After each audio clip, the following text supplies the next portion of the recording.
सूर अनेक फिरे कर मागत, पय पद सूर सुस्वाद कहा। जो भाव सूरदास जी के हृदय में था, क्या वो दुनिया वालों जो दुनिया में सूरदास डोल रहे हैं, क्या ये भाव उनके हृदय में है? नहीं है, जो सूरदास के अंदर था। बोले पुनिताल मजीरा बजाती फिरे। ये क्या है? वृंदावन में जाओ, देखो कितनी मीरा बनी डोल रही है गली गली में। कोई ढोलक लिए डोल लो, कोई मजीरा लिए डोल लो, कोई खड़ताल लिए डोल लो। लेकिन बोले पुनिताल मजीरा बजाती फिरे। घूम तो सभी रही है, पर मीरा मतवारी सी चाह कहां। जो मीरा के हृदय में भाव था, क्या वो इन मीराओं के अंदर है? नहीं है। बोले सिया राम कथा कितनों ने लिखी। राम कथा कितने लोगों ने लिखी, कोई सीमा है? पर तुलसी जैसी मर्यादा कहां।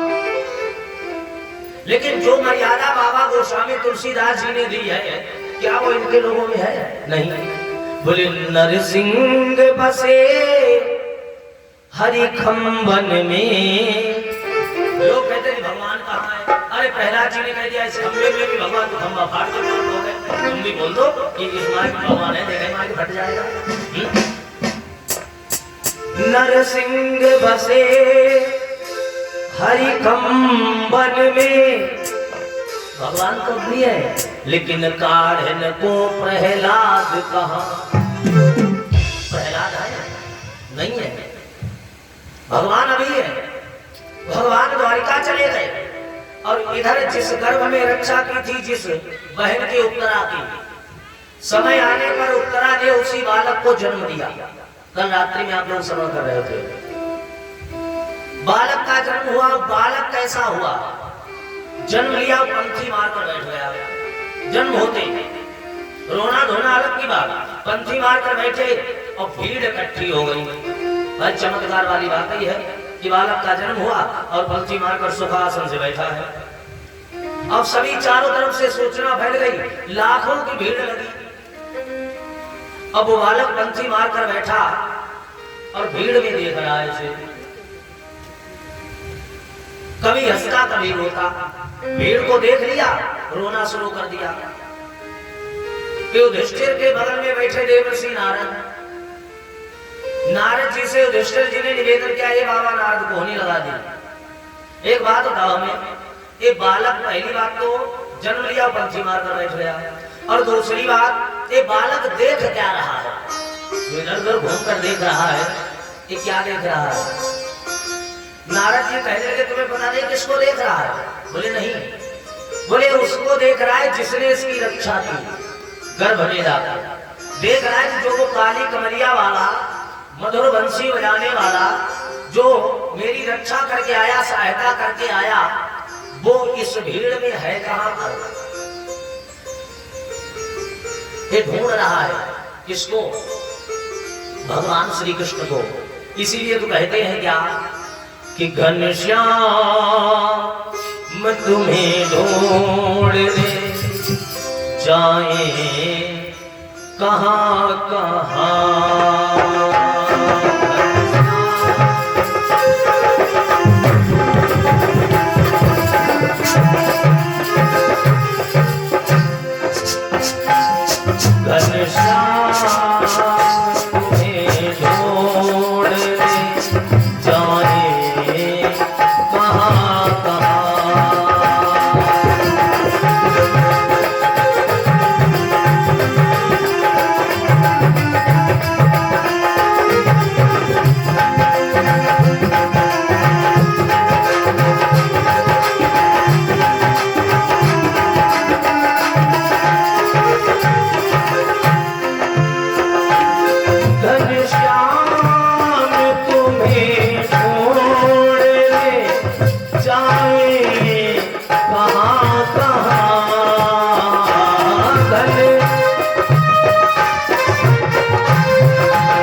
अपने विरह की याद दिलाए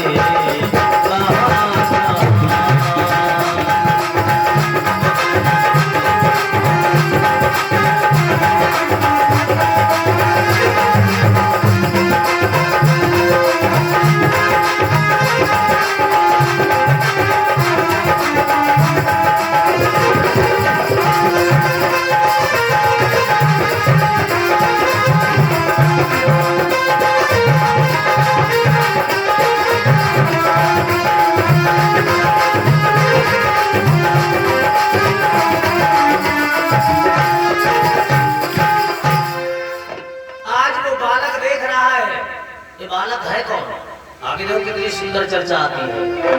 देख रहा है कि कन्हैया तुम्हें संसार में मैं कहां कहां ढूंढने जाऊं और आपके बारे में मुझे तो जानकारी भी नहीं। आपने तो एक ही बार झलक दिखाई थी मेरी मां के गर्भ में जाकर के, फिर से मुझे प्राणों का योगदान दिया था।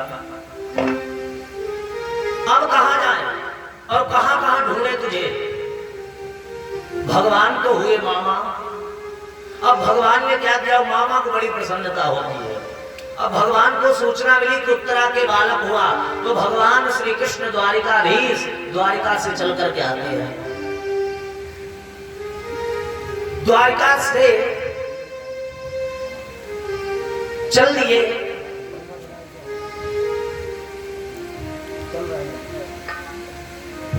द्वारिका से चल पड़े और जिस समय पांडवों की नगरी में आते हैं बड़े प्रसन्न इस दृश्य को देख करके विचार करते हैं, महाराज ये बालक तो बड़ा चमत्कारी है, वही है जिसकी मैंने सहायता की थी गर्भ में। भगवान ने हाथ घुमाया और नाम रख दिया परीक्षित। बोलिए परीक्षित महाराज की।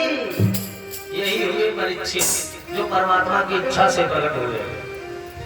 परीक्षित नाम रख दिया, परीक्षित नाम रख दिया प्यारे, आशीर्वाद दिया, वहां से चल दिए। अब धीरे धीरे बालक बड़ा हो रहा है। एक दिन की बात है, पांडवों ने विचार किया कि मेरा पौत्र जो है अभिमन्यु का पुत्र ये बड़ा हो चुका है और अब हम लोगों के ऊपर बुढ़ापा आने वाला है, ऐसा करें इसको रास तिलक कर दे और हम लोग जो है भगवान का भजन करें चल करके। अच्छा, पहले के राजा महाराजा जो होते थे वो पता है क्या करते थे? जब पुत्र पौत्र इत्यादि बड़े हो जाते थे तो उनको राजपाट सौंप देते थे, अपने यहाँ भगवान की भक्ति करते थे। और आजकल लोगों में क्या, जब तक सांस चल रही है, जब तक सांस चल रही है तब तक हटने का तो नाम ही नहीं लेते। ये भी नहीं कहते बेटा ऐसा करो हम 2-4 दिन में मर जाएंगे, तब तक तुम खेती बाड़ी जो है अपने नाम करा लो। लेकिन गलती लोगों की भी नहीं। अगर खेत बात और धन दौलत जो भी है उनके अंदर में अगर दे दे तो बुढ़ाई 4 पाई पेट के बाहर, और जब जो चाहेंगे वो मिलेगा नहीं। गलती लोगों की भी नहीं प्यारे। लेकिन पहले के राजाओं में परंपरा थी, अपने समय के अनुसार भक्ति करते थे और समय के अनुसार ही राज्य कार्यभार संभालते थे। प्यारे क्या हुआ, एक दिन की बात, पांडवों ने महाराज परीक्षित को राज तिलक किया और आसन दिया, बोले बेटा बैठो। महाराज परीक्षित की नजर पड़ी, बोले बाबा ये राज तिलक मुझे क्यों दे रहे हो? अरे अभी हमने तो आपका राज्य भी नहीं देखा, कितनी जगहों में कितनी जगह है राज्य, और आपने जो है मुझे सब सौंप दिया। महाराज परीक्षित की बात सुनकर के कहने लगे, पांडव सुनो बेटा, तुम इस राज्य कार्यभार को संभालो। अब मैं भगवान का भक्ति करूंगा, भगवान का भजन करूंगा। अब मुझे यहाँ कुछ नहीं करना है। आज प्यारे इतना कह करके जैसे पांडव चले तो परीक्षित रोने लगे, बोले बाबा मुझे एक तो बता दो कि मैं राज्य कार्यभार संभालूंगा कैसे, क्या करना पड़ता क्या नहीं करना पड़ता। अभी कभी मैंने ड्राइविंग की तो है नहीं, तो गाड़ी चलेगी कैसे, चाबी कौन सी है, कुछ तो बताओ। तो पांडवों ने क्या कहा है पता है? केवल बोले बेटा 4 बातें हमेशा याद रखना, कभी जीवन में धोखा नहीं खाओगे। बोले कौन सी? जो महाराज भीष्म पितामह ने बताई थी कल पांडवों को। राज धर्मान मोक्ष धर्मान यत्र धर्मान विभागसा। बेटा प्रजा को पुत्र के समान पालना, आंखों के सामने कभी अधर्म होते हुए मत देखना, है ना। और संतों की सेवा करना, प्रजा कभी दुखी नहीं होनी चाहिए। और शरण में अगर शत्रु भी आ जाए तो उसको कभी सजा मत देना, कितना बड़ा क्यों न अपराधी हो। बोले ठीक है बाबा। आज प्यारे वहां से पांडव चल पड़े, धीरे धीरे समय बीत रहा है। महाराज परीक्षित के तो राज्य में वो दिन थे कि भेड़ बकरी सिंह हिरण इत्यादि सब एक घाट पर पानी पीते थे। ऐसी सुनती थी, ऐसी एकता थी। एक दिन की बात महाराज परीक्षित ने विचार किया कि मेरे बाबा पर बाबाओं का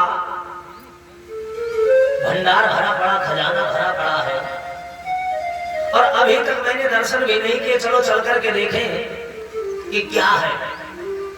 जाकर के कक्ष को खोला तो उसमें क्या देखा, एक स्वर्ण मंडित मुकुट रखा है, स्वर्ण मंडित। अब सोने के मुकुट को देख करके महाराज परीक्षित बड़े प्रसन्न हुए और विचार करते हैं अगर यही मुकुट मेरे सर पे लगे तो कितना अच्छा लगेगा। आगे बढ़े, उठा लिया मुकुट और सर पे धारण कर लिया। वृंदावन बिहारी लाल की पहन लिया। अब बोले अभी मैं इसी मुकुट को पहनकर प्रजा में जाऊंगा और सबको दिखाऊंगा जाकर के कि मेरे पास सोने का मुकुट है।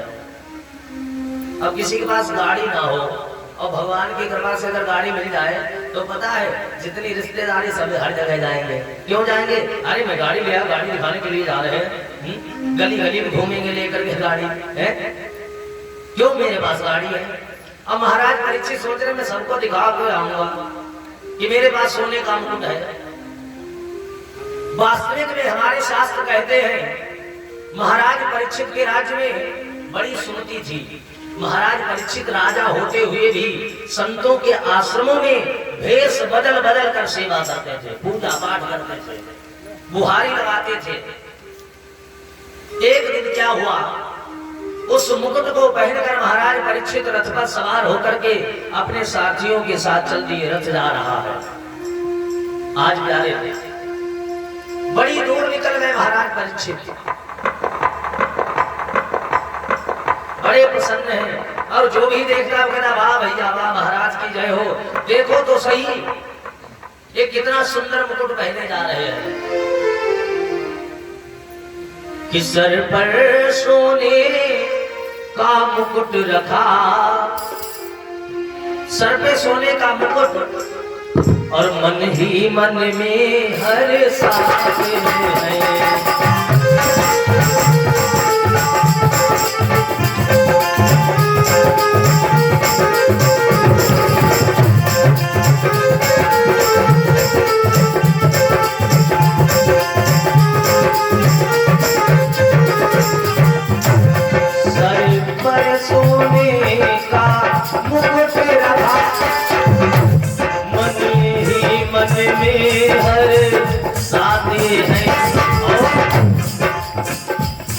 जब प्रजा के लोगों ने देखा महाराज आज तो आते हैं।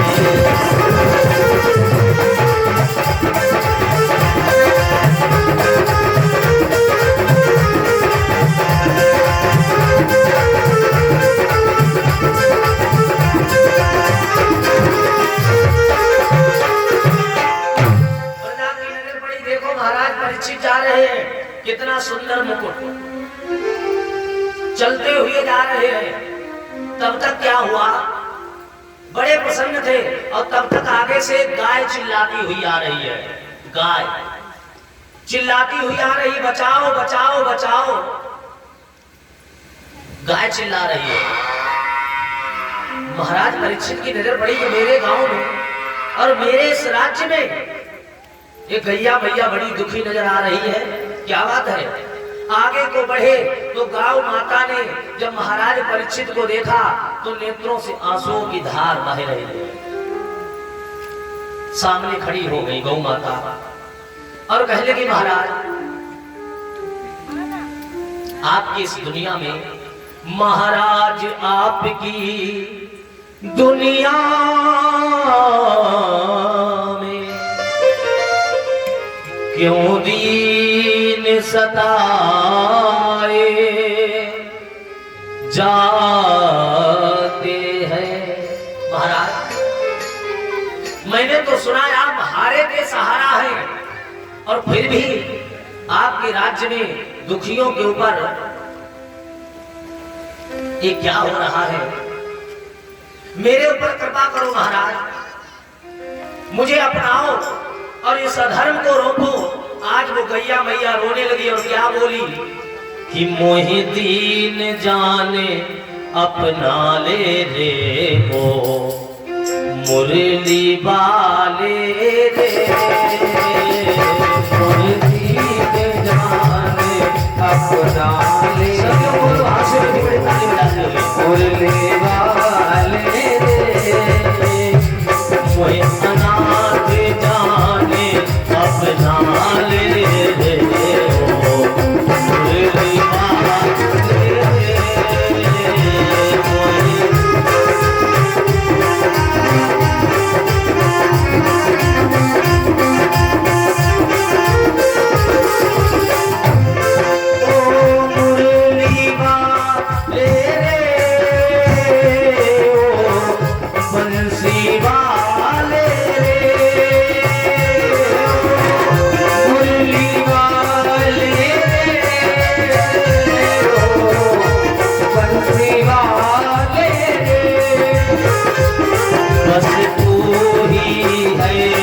दुखियों का सहारा शरण लगा ले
बस बस तू ही है दुखियों का सहारा शरण लगा ले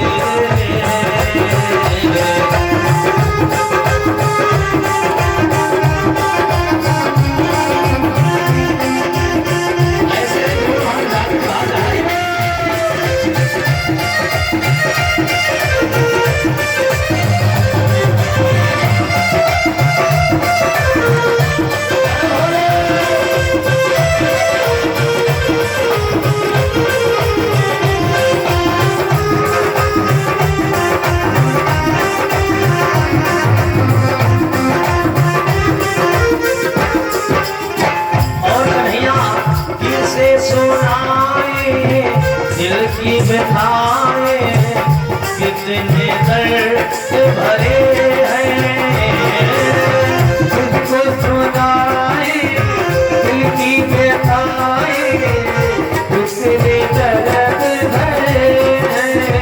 भैया मैं अपने दिल की बात किसको बताऊं, क्यों?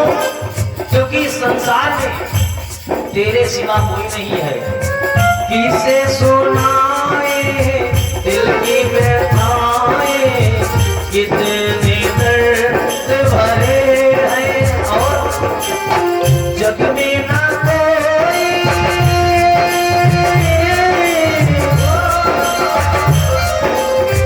जग में ना कोई मरहम हमारा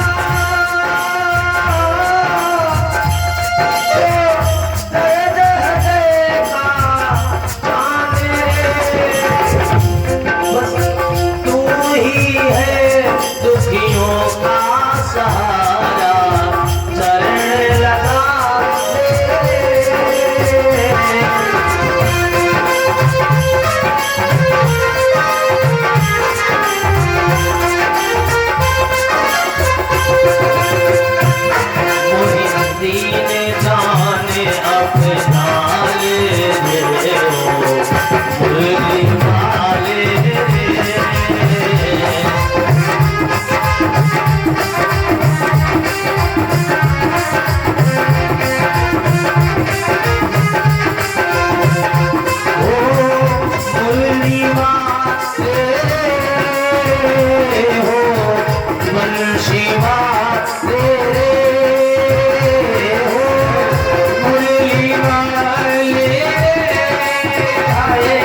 दुखियों का सहारा शरण लगा ले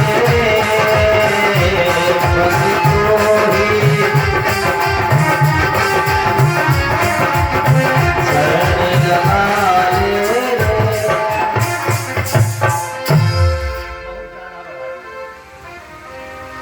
बस तू ही है दुखियों का सहारा, थोड़ी कम शरण लगा ले रे। बंधुओं, आज गौ माता परीक्षित के सामने गए और हाथ जोड़कर खड़ी है, रो रही है। महाराज, ये क्या चल रहा है आपके राज्य में? आप तो एक राजा हो ना, और मैंने आपके बारे में तो बहुत कुछ सुना है, लेकिन महाराज परीक्षित देख करके विचार करते कि ये गाय है कौन? कौन हो तुम? तो वो गैया मैया कहने लगी, सुनो, मैं गाय नहीं हूं, पृथ्वी हूं। मैं गाय नहीं हूं, मैं पृथ्वी, और मैं चली रसातल में जा रही हूं। जब इस प्रकार से निवेदन किया कि रसातल में, महाराज परीक्षित कहने लगे, मां तुम रसातल में क्यों जाना चाहती हो? क्या तुम्हें मेरे राज्य में कोई कष्ट है, कोई दुख है, कोई दर्द है, कोई समस्या है? अगर कोई दिक्कत हो तो मुझे बताओ, अपने दिल की बात। माता पृथ्वी कहने लगी, पीछे मुड़कर खुद ही देखो। मुझे बताने की जरूरत नहीं है, आप पीछे मुड़ो और पीछे मुड़ करके देखो। पीछे मुड़ करके देखा तो क्या देखा? धर्म बैल आ रहा है। धर्म के 4 चरण हैं, लेकिन बचा एक ही सत्य। 3 चरण कलयुग ने काट दिए। माता पृथ्वी कहने लगी, सुनो महाराज, मुझे इससे कोई दिक्कत नहीं है, कोई आपत्ति नहीं है। महाराज परीक्षित कहेंगे, तुम्हें समस्या क्या है, दिक्कत क्या है जो तुम रसातल में जाना चाहती हो, जरा मुझे बताओगी? माता पृथ्वी कहने लगी, मुझे कोई दिक्कत नहीं है, मैं सब कुछ सहन कर सकती हूं, लेकिन महाराज परीक्षित कहने, लेकिन क्या है? क्या मानव सृष्टि सहन नहीं होती? माता पृथ्वी कहती है, जितनी भी मानव सृष्टि है, इससे 10 गुनी और ज्यादा हो जाए, मुझे कोई आपत्ति नहीं है महाराज। 10 गुनी। बोले पेड़ पौधे ज्यादा हो गए हैं क्या? बोले पेड़ पौधों से भी मुझे कोई दिक्कत नहीं, जितने हैं 10 गुनी और हो जाए। बोले तालाब तलैया से दिक्कत है? बोले उससे भी कोई फर्क नहीं है, जितने हैं इससे 10 गुनी और हो जाए। फिर महाराज परीक्षित बोले, फिर तुम्हें दिक्कत किस चीज से है माँ, बताओ? माता पृथ्वी कहने लगी, सुनो मैं सब कुछ सहन कर सकती हूँ, लेकिन मुझसे पाप का बोझ नहीं झेला जाता, इसलिए मैं चली रसातल में। महाराज परीक्षित का, माँ तुम ठहरो। तब तक आ गया बैल, आकर के खड़ा हुआ, वो भी रो रहा है। महाराज परीक्षित के सामने बोले, महाराज आपके सिवा इस दुनिया में कोई नहीं है हम लोगों की रक्षा करने वाला, और आपके राज्य में अगर हम लोगों को ऐसे दिक्कत होगी तो पृथ्वी का विनाश हो जाएगा। महाराज परीक्षित ने निकाली म्यान से तलवार और कहने के रुक जाओ। पीछे कलयुग को देखा, अरे कलयुग ठहर। अरे कलयुग ने देखा ये तो महाराज परीक्षित। तब तक क्या हुआ, छोटे छोटे 7 बच्चे एक झाड़ी से निकल करके आ गए। बोले महाराज मैं भी चला।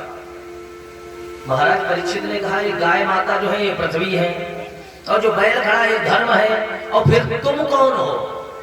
बोले महाराज हम 7 बार हैं, बार। बोले मतलब? बोले जो 7 बार सोमवार मंगलवार ये सब है हम।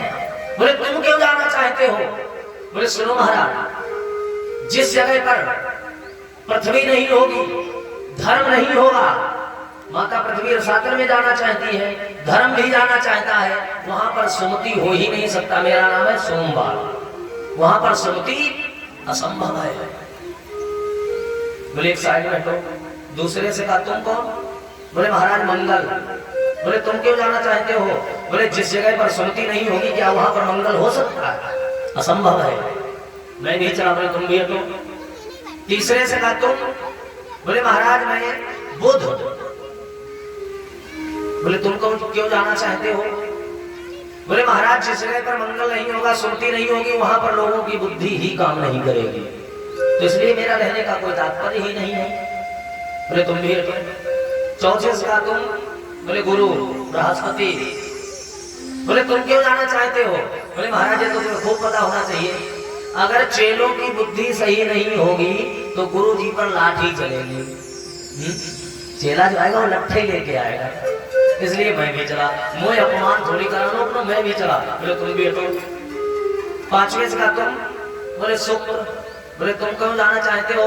बोले महाराज ना तो सुमति होगी, ना मंगल होगा, ना लोगों की बुद्धि शुद्ध होगी, ना गुरु जी होंगे, और फिर मेरा शुक्रगुजार कौन करेगा? मोह को पूछेगो, मैं भी चलो। बोले तुम भी हटो। तीसरे से छठवें का तुम, बोले मैं शनि। बोले तुम क्यों जाना चाहते हो? बोले महाराज ये सबके सब बाबरे जाए रे, और हम साढ़े साथी बन के किसके ऊपर सवारी करी हो, मैं भी चाहिए। बोले अच्छा। सातवें से कहा तुम, बोले हम तो बेकाम के हैं, छुट्टी वाला दिन है मेरा, इतवार। बोले तुम क्यों जाना चाहते हो? बोले जब ये कोई नहीं होंगे तो मेरा एतवार कौन करेगा है? मुझे कोई नहीं पूछेगा। निकारी ज्ञान से तलवार और देखा कलयुग को, कलयुग ने देखा, बोले अब नहीं बचेंगे। कलयुग एकदम घबरा गया, और महाराज परीक्षित बोले सुनिए, कोई भी नहीं जाएगा कहीं भी, और मैं धर्म के प्रति अपने प्राणों का भी बलिदान दे सकता हूँ। और क्या बोले महाराज परीक्षित? हर चीज इस जगत की कुर्बान धर्म पर है, हर चीज इस जगत की कुर्बान धर्म पर है, हर चीज इस जगत की कुर्बान धर्म पर है, हर चीज इस जगत की कुर्बान धर्म पर है। महाराज परीक्षित कहने लगे मैं तो धर्म के प्रति हर चीज इस जगत की कुर्बान धर्म पर है,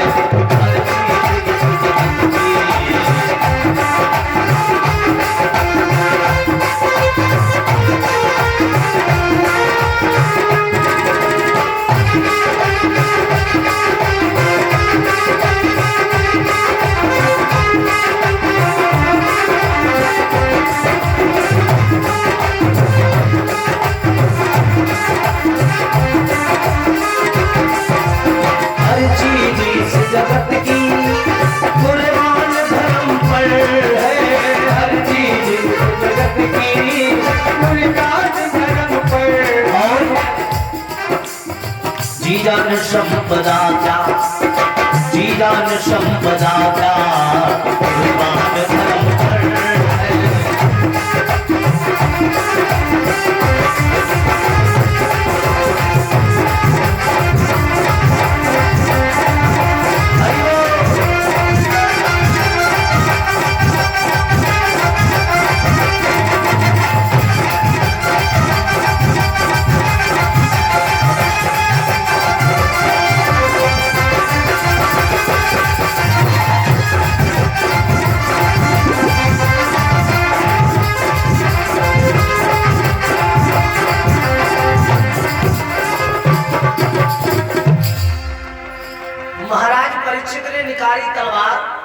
और कहने लगे ठहर जाओ, कोई भी हिलेगा नहीं इधर उधर, और मैं धर्म के प्रति अपने प्राणों का भी बलिदान दे सकता हूं।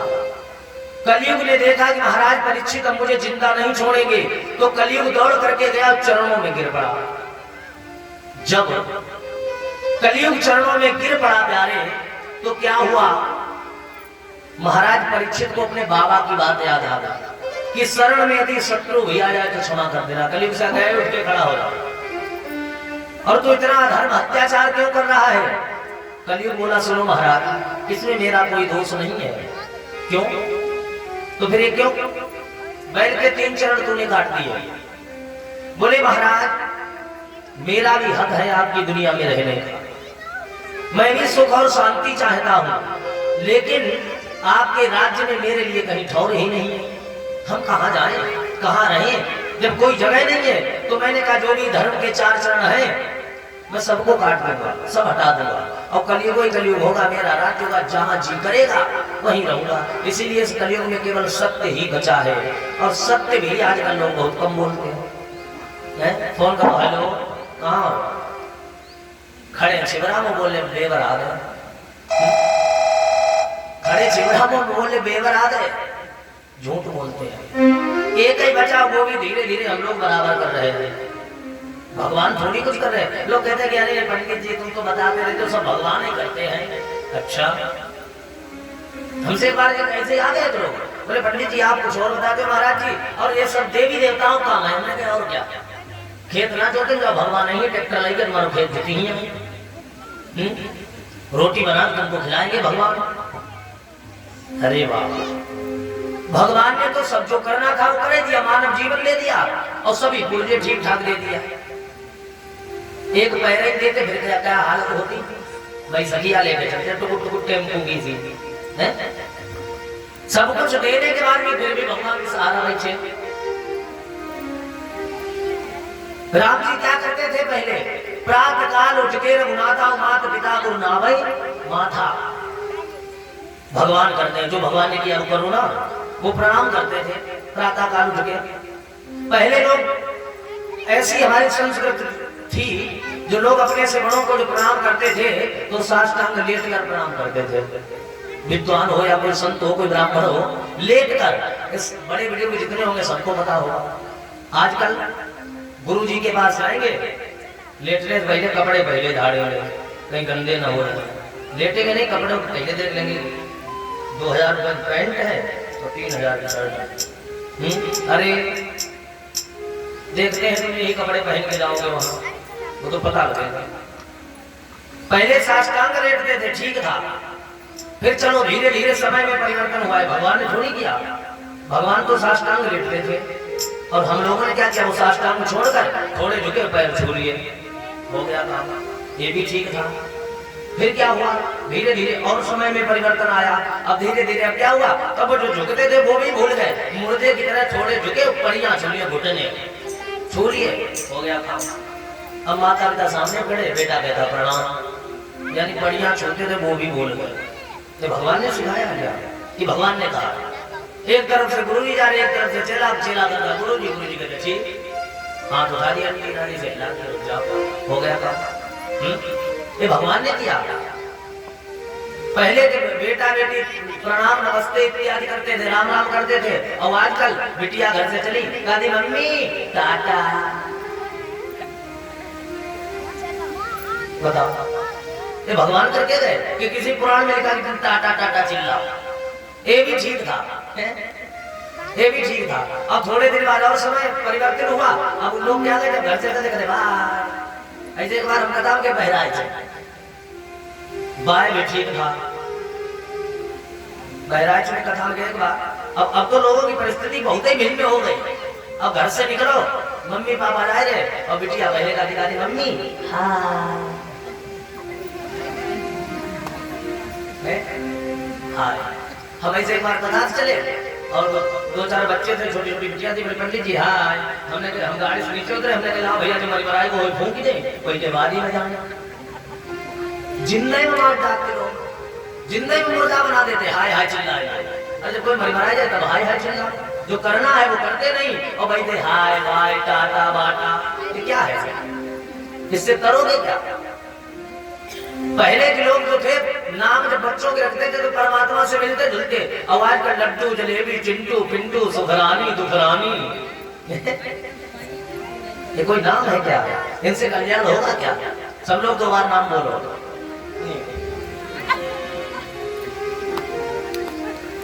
हमारे शास्त्रों ने जो किया है वो करना सीखो। हम लोग ये शरीकत वो कर लेते, पड़ोसी घर में 10 लीटर होता, हमारे घर में अगली बार कुछ भी हो जाए 20 लीटर वाली भैंस मंगाऊंगी, ये सभी जानते हैं। ये कोई नहीं जानता पड़ोसी एक अगरबत्ती लगा रहे हम 5 लगाएंगे, पड़ोसी 2 रुपए दान कर रहे हम 20 करेंगे। ये कोई नहीं कहता कोई मंदिर में 2 रुपए लगा रहा तो हम खुदाई में 10,000 लगाएंगे, ये कोई नहीं सोचता है। ये सब सोचते हमारी एक छोटी पड़ोसी गुलों चुरी जाए। यही तो विकार है। सत्संग किस लिए होता है? इसीलिए होता है। सब लोग बोलो 2 बार नाम भगवान का।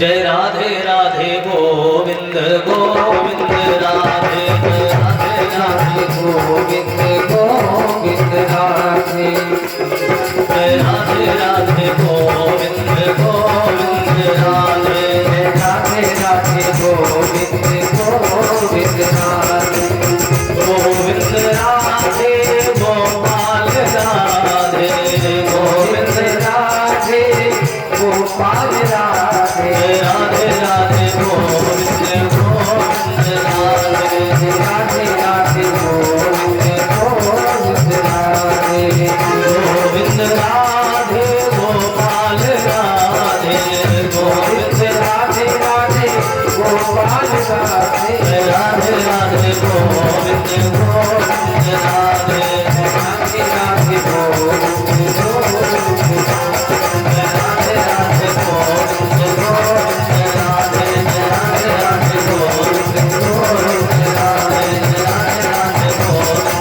गोविंद राधे। बोले गोविंद भगवान की। महाराज परीक्षित ने निकारी नाम से दरबार कलयुग चरणों में गिर पड़ा। बोले वो बात याद आ गई कि हमारे माता पिता ने बुजुर्गों ने बताया था कि शरण में शत्रु भी आ जाए तो उसको क्षमा करना।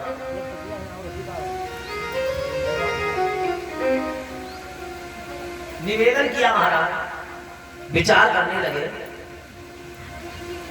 महाराज परीक्षित बोले कि तुम्हें दिक्कत क्या है मुझे बताओ, जो भी दिक्कत हो, जो भी समस्या हो, तुम्हारी समस्या का समाधान किया जाए। जब इस प्रकार से कहा तो कलयुग कहने लगा महाराज मुझे न धर्म से कोई लेना देना, धर्म से लेना देना, न सत्य से, न दया से, न दान से, मुझे किसी से कोई लेना देना नहीं है। केवल एक काम कर दो। बोले क्या? बोले क्या तुम्हारे संसार में हम लोगों के लिए रहने के लिए कोई जगह नहीं है? मुझे बस रहने के लिए कोई अच्छा सा स्थान दे दो। तो महाराज परीक्षित ने विचार किया,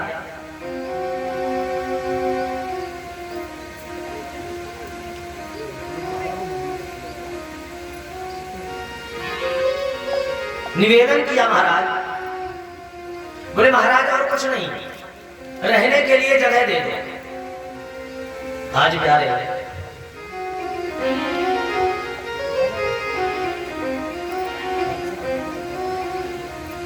बोलिए गोविंद भगवान की जय। परीक्षित महाराज ने विचार किया ये जो कलयुग है ये जैसा जिसका इसका नाम है वैसे इसके कर्म होंगे। तो उन्होंने कहा जा दूतम पानम स्त्रियः सोना, जिस जगह पर दूत क्रीड़ा करते वहां पर कलयुग का वास, जुए में कलयुग का वास, उसके बाद में मांस मदिरा में शराब में कलयुग का वास। जब ये कह दिया 3 जगह दे दी, बोले जाते रहा नहीं जगहों पे वास है। कलयुग कहेगा महाराज क्षमा करना, मेरा नाम गंदा है पर कर्म नहीं गंदे, है ना। नाम से क्या होता है महाराज, अगर देना है तो मुझे 1 जगह दे दो, शुद्ध दे दो, मुझे 20 जगह नहीं चाहिए। तो महाराज परीक्षित के मुख से पता नहीं क्या निकल गया, बोले जाओ तुम्हारा स्वर्ण में भी वास है। लेकिन गीता में भगवान कहते स्वर्ण आस्मि कांचनम, जो स्वर्ण जो है वो मेरा आभूषण है, मेरा स्वरूप है सोना। महाराज और जिस जगह पर भगवान का वास हो वहां पर कलयुग कैसे रह सकता है? असंभव है। अब इस कलयुग ने क्या किया, सूक्ष्म रूप लिया और सूक्ष्म रूप लेकर के महाराज परीक्षित के मुकुट से इनके अंदर प्रवेश कर गया।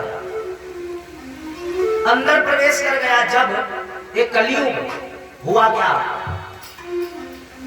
उसके बाद में आगे को बढ़े, माता पृथ्वी को समझाया, धर्म को समझाया। बोले जाओ तुम्हें कोई नहीं सताएगा। आज प्यारे नाना प्रकार से समझाते हैं और चल दिए जा रहे हैं। अब महाराज परीक्षित ने विचार किया कि चल करके देखें कि संसार में हो क्या रहा है। संतों के आश्रमों में जा रहे हैं, वो सोने का मुकुट पहने हुए। आगे को बढ़े तो क्या देखा महाराज, अब इनका कंठ सूखने लगा, इनको बड़ी तेज से प्यास लगी। अब ये विचार करते हैं कि कोई ऐसे संत की कुटिया मिल जाए, कोई ऐसा संत ब्राह्मण मिल जाए जिसके हाथ से मैं जल पी लूं, मुझे जल पीने को मिल जाए।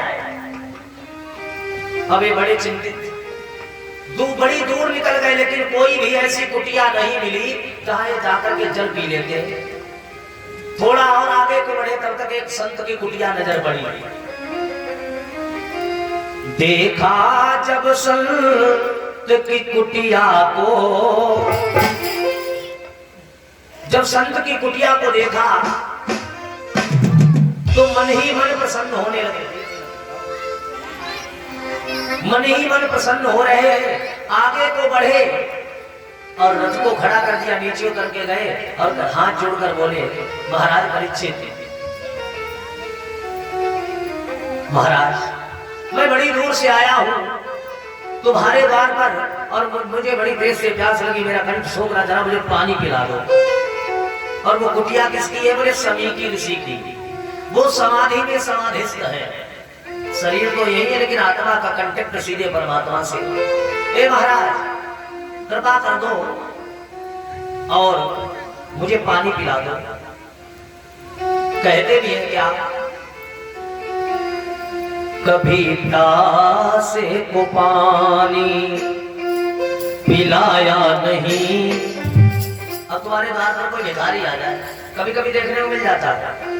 एक भिखारी एक बार सर्दी में ठिठुर रहा था, माघ का महीना, कांप रहा था और 3 मंजिल पे एक सेठ खड़ा। भिखारी ने आवाज लगाई, अरे सेठ जी राम राम। बोले मुझे बड़ी तेज से सर्दी लग रही है, कुछ पहनने ओढ़ने के लिए दे दीजिए। तो सेठ ने क्या आवाज लगाई? 3 मंजिल खड़ा और सेठ है, बोले मेरे पास पहनने के लिए कुछ भी नहीं है। भिखारी कहने लगे, नंदा है तो 3 मंजिल कोठी क्यों खड़ा कर, क्या कर रहा है, चल मेरे साथ में भीख मांग, घर में सोता। बोले कोई बात नहीं, अगर कपड़े नहीं है तो सेठ जी एक काम करो, बड़ी तेज से भूख लगी है मोए, कुछ खाने को दे दो। बोले मेरे पास खाने के लिए भी नहीं। अच्छा चलो सेठ जी कोई बात नहीं, तो थोड़े पैसे दे दो, मैं कहीं से ले लिया के खा लूंगा कुछ। बोले मेरे पास पैसे भी नहीं। तो भिखारी ने नीचे से आवाज लगा दिया, सेठ जी तुम तो बेकाम हो, ऐसा करो तुम्हारे पास पहनने के लिए भी कुछ नहीं है और खाने के लिए भी कुछ नहीं है, पैसे भी कुछ नहीं है, तो ऐसा करो मेरे झोले में कटोरा पड़ा, इसको पकड़ो और हमारे साथ चलो भीख मांगो, चल के तुमको पहनने को देंगे, खाने को भी देंगे, लेटने के लिए भी देंगे, सब व्यवस्था करेंगे। कभी कभी दरवाजे पर भिखारी आ जाए, तो बहुत से लोग ऐसे देखने को मिलते हैं। एक बार तो आपको देखी बात, एक भिखारी आया, अपने घर में कथा चल रही और वो भिखारी वाला माँ में शाम दे, अरे भैया को डाल दे, अरे आया तुम्हारे द्वार पर, जो भी श्रद्धा हो दे दो, है ना। अब वो अंदर से एक देवी जी बोली, ए भैया हमारे घर पे सो रहे हैं, इसलिए मैं कुछ दे नहीं सकती। और वहाँ जन्म चूहे ने भी नहीं लिया था, है सौर बन गई। बताओ, अरे जिसको वो नहीं जानता, सब तुमने उससे झूठ बोल दिया, लेकिन वो तो देख रहा है कि आप क्या बोल रही हो। तुम्हारे पास है तभी तो तुम्हारे दरवाजे पर आया, अगर उसके पास होता वो क्यों तुम्हारे द्वारे भटकता, क्यों आता। और पता नहीं कौन आ जाए, पता नहीं कौन दरवाजे पर आकर के भिक्षा, हो सकता भगवान ही आ जाए मांगने के लिए, तुम्हारी परीक्षा लेने के लिए, ना जाने किस भेष में मिल जाए भगवान। कोई बात नहीं। अब महाराज परीक्षित हाथ जोड़कर खड़े हैं, अरे महाराज मुझे पानी पिला दो, मुझे बड़ी तेज से प्यास लगी, बड़ी दूर से चलकर के आया हूं, मेरा कंठ सूख रहा है। महाराज परीक्षित ने 2-3 बार निवेदन किया, लेकिन वो तो समाधि में समाधिस्थ थे, उनका कंटेक्ट आत्मा का सीधे परमात्मा से था, नहीं बोले। महाराज परीक्षित के मन में विकार आया, विचार करने लगे ये बाबा जो है ढोंगी है और उसने मुझे देख करके नेत्र बंद किए।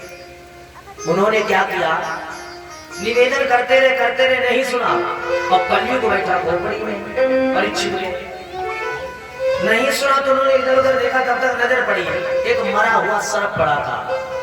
उस सर्प को उठाया और उठा करके महाराज उस संत के गले में लपेट लिया। बोले लो कर लो पूजा।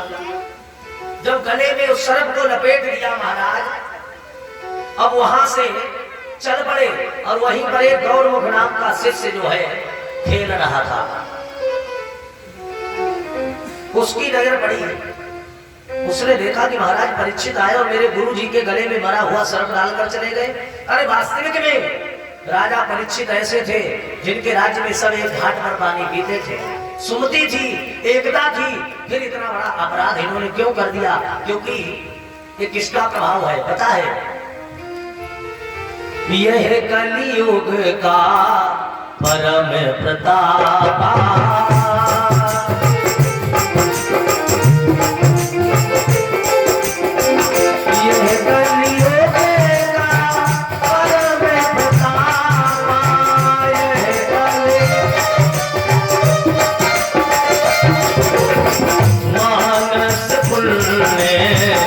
मानस पुण्य कोई नहीं पाता।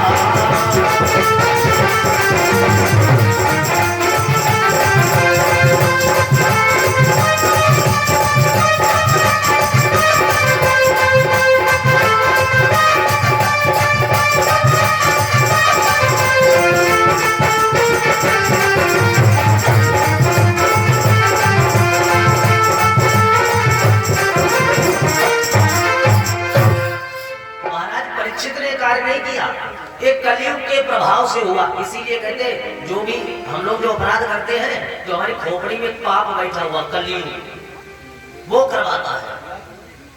अब जैसे आपका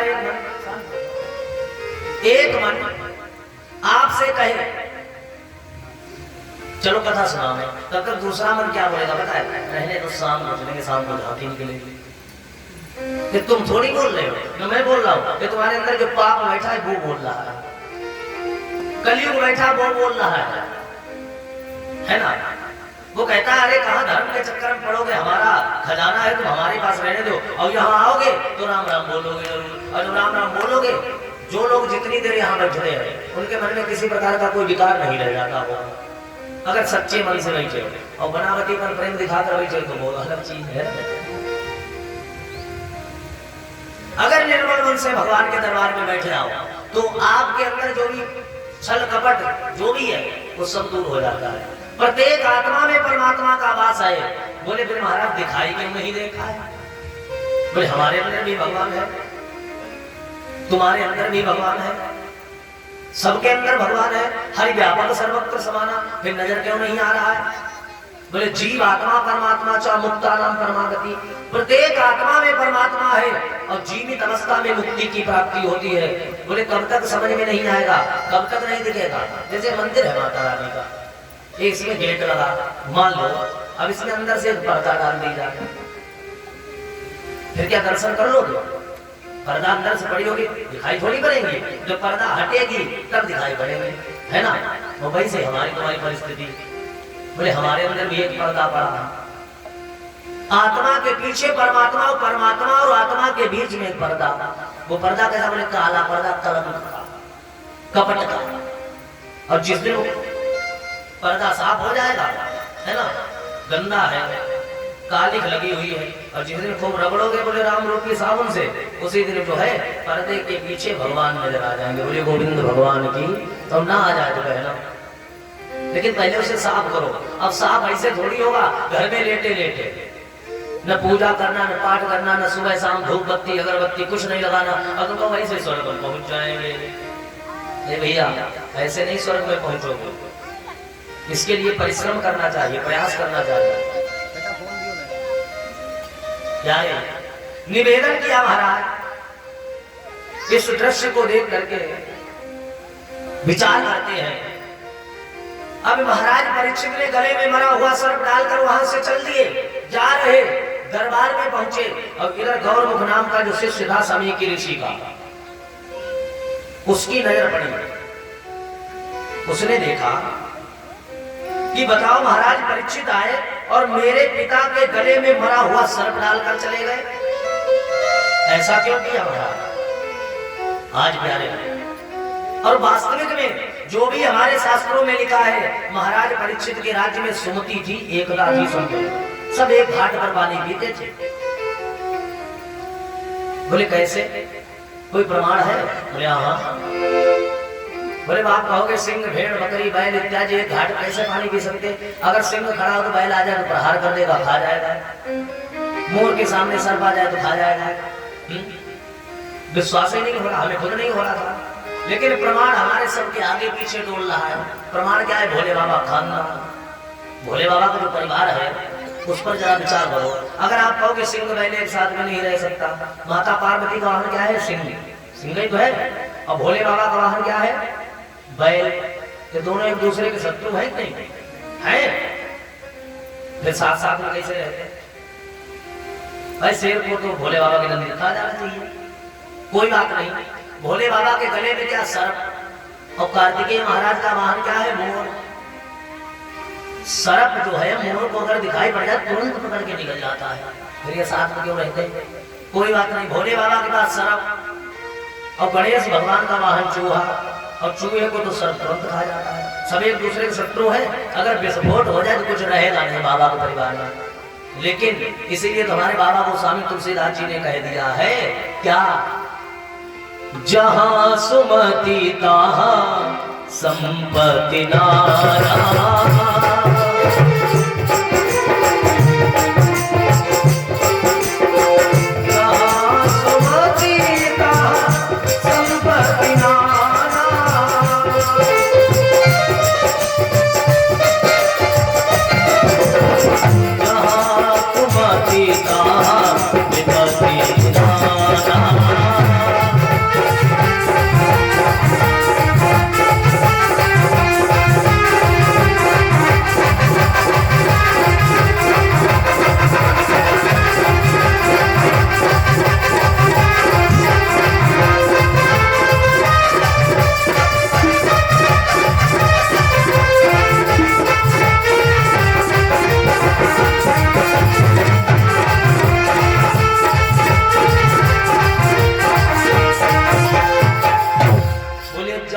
सुमति तहां संपत्ति नाना। जिस घर में एकता है वहां पर नाना प्रकार की सुख सुविधाएं हैं, और जिस जगह पर सुमति ही नहीं, एकता ही नहीं, किसी न किसी से बनती ही नहीं है, तो प्यारे वहां पर नाना प्रकार के दुख, नाना प्रकार के कष्ट, एक गया दूसरा आया, दूसरा गया तीसरा आया, तीसरा आया चौथा गया, ऐसे लगे रहते हैं। अब महाराज परीक्षित पहुंचे दरबार में और जैसे मुकुट उतार कर रखा, एकदम पसीना पसीना हो गए और कहने लगे, हे मैंने क्या किया? एक संत का अपराध कर दिया। मैं इस जीवन को, इस शरीर को एक क्षण भी रखना नहीं चाहता हूं। बड़े दुखी हो रहे हैं, बड़े निराश हो रहे हैं। बंधुओं, इस दृश्य को देख करके तब तक क्या हुआ, वो गौरमुख नाम का जो शिष्य था वो गया और पिता के गले में, गुरु के गले में मरा हुआ सर्प देख करके दौड़ा दौड़ा गया समी के पुत्र श्रृंगी ऋषि के पास में, और उनके पास में जाकर के बोला, गुरुदेव, महाराज परीक्षित आए थे, जाकर बोला सुनिए गुरुवर। गुरुजी यहां से जल्दी चलिए। बोले कहां चलना है? बोले अपने पिता के पास में जो वो समाधि में बैठे हुए हैं, और चल करके देखो हुआ क्या। बोले सुनो महाराज, हुआ है कि राजा परीक्षित आए थे।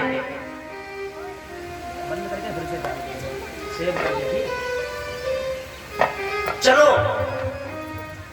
अब यहां से बड़ी सुंदर चर्चा प्रारंभ होती है।